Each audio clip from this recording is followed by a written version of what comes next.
Мила, като говорим за... Здравейте, момчета! Здравей, Здравей, Мила! Мила. Като имам един въпрос. Като говорим за здравословен начин на живот, къде всъщност трябва да започнем?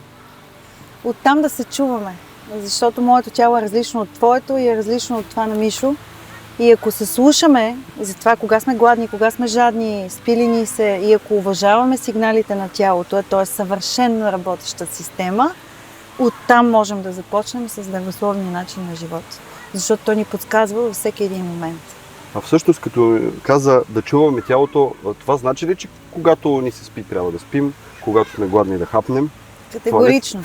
Всеки неуважен сигнал на тялото се връща като бумеранг. Не случайно казвам, че ако изпитам нужда от храна и глад, истински физиологичен глад, и в този момент не го уважа в следващите 30 до 60 минути, представи си как от тук хвърлям един бумеранг надалече, късно вечерта той се връща при мене под формата на едно съединение, наречено невропептид Y, и всъщност аз изпитвам зверски глад за въглехидрати. Неуважените сигнали към тялото се връщат да се отмъстят по-късно. Така че сигнала за вода, не случайно си я нося, сигнала за нужда от сън, сигнала за нужда от почивка, от възстановяване, сигнала за нужда от храна, трябва да бъдат уважени. Никой не казва, че във всеки един момент може да седнем да се храним хубаво с пълноценна чиния или можем да изпиеме най-съвършената вода на света в този момент. Просто трябва по-малко да казваме: чувам те, виждам те, подавам ти каквото мога в момента, по-късно ще бъде под друга форма. И в тази връзка идеята е как си подреждаме по важност храненето, хидратацията, възстановяването, съня, всички тия неща. Може би, Миша, ти като треньор би трябвало да можеш да подредиш за себе си и за децата всички тия неща. Всеки треньор определя за децата си това правило, като на първо място поставяме упоритата работа в залата.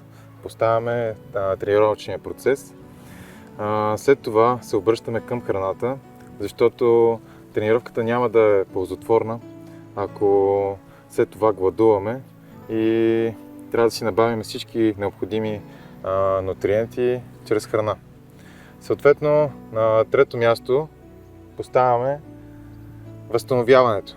Това е нашия сън, който в днешно време при младежите все по-често наблюдаваме как страдат от недоспиване, поради факта, че телефоните постоянно са им в ръцете и вече има време скролват до късно.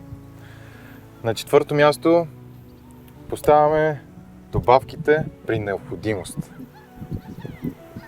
Наско, колко пъти при тебе в аптеката влизат с желание за магично хапче, преди да са си пипнали навиците хората? Всеки ден, разбира се. Особено младежите, които започват да тренират. Имам чувство, че някой ги съветва веднага, щом са започнали тренировка, трябва след нея да си спие един протеин, аминокиселина, креатин, някаква хранителна добавка. Това на тях въобще не им е нужно. Както разбрахме от треньора Пандев, най-важно е храненето, възстановяването, качествения сън. Но да, всеки ден. Почти няма ден, в който някой да не търси магическото хапче. Истината е, че в човешката природа да търсиме някакви магии, нали, да се случат бързо и веднага и сега, и да не ги чакам и да не ги страдам, защото факт е, че тренировките трябва да са години наред, за да се постигне някакъв сериозен резултат. И аз напълно го разбирам, но е ли възможно хранителната добавка да ти достави резултат, който виждаш на телевизионния екран, да речем? Не може да достави хранителната добавка този резултат, който виждаме на телевизионния екран. Това на телевизионния екран, което виждаме, е насочено към нашите желания да постигнем нещо по-бързо, но то няма как да стане по-бързо, т.е. карани да купиме нещо. Няма магическо хапче, за всяко нещо се иска труд и време. Както каза Наско, се изисква много труд, но и почивка. Редно е, когато тренираме упорито, усилено, да се възнаградим с един ден почивка. Хората все по-често им се втълпява някаква тенденция, че трябва да тренират денонощно, да има постоянна работа на организма и в един момент този организъм капва, рухва и следват контузиите. Така че е редно поне един път в седмицата да имам почивка. И имаме и другата крайност, в която правя две или 3 силови тренировки на 2 седмици. Там претърпяваме сериозен шок на организма и следва една мускулна треска, която не можем да изчистим с дни. И тичаме в аптеката за магнези. Точно така, тичаме в аптеката за всякакви добавки, които уж трябва да ни помогнат, но всъщност мускулната треска не е предпоставка, че трябва да пропуснем тренировката.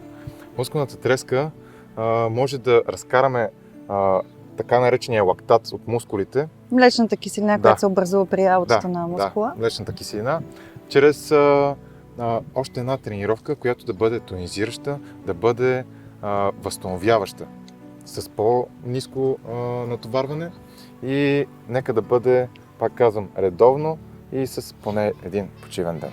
Миша, ти като треньор по баскетбол, какво правило би дал? Така или иначе сме в правилата на играта. Едно правило от себе си, което би дал на хората, които искат да се погрижат за себе си и да се хранят разумно, да живеят разумно, да тренират разумно. Точно така. В последното ти се съдържаше и отговора. Да тренират разумно. Да не се хвалят на тежки натоварване, да си пазят тялото и съответно да водят здравословен начин на живота.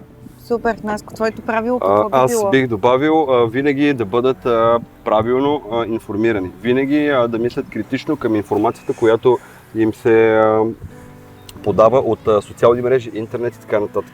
Търсиме различно мнение, професионално мнение. Добре. Мила, какво ще бъде твоето правило? Моето правило за проекта Правилата на играта би било да живеем умно, защото това означава да уважим сигналите за вода, сигналите за храна и ако някой човек се чувства, че не го свърта на едно място, това е само един сигнал и той, че трябва да се раздвижи. Ние сме създадени да се движим. Така че за мен комбинацията между храната, водата и движението е идеалният вариант. Не само да изглеждаме добре, не само да имаме спортни постижения, но и да сме здрави, защото в крайна сметка теглото всъщност е отражение на здравословното състояние, а не на естетическия външен вид. Бъди информиран. Бъди активен! Да си умен е готино.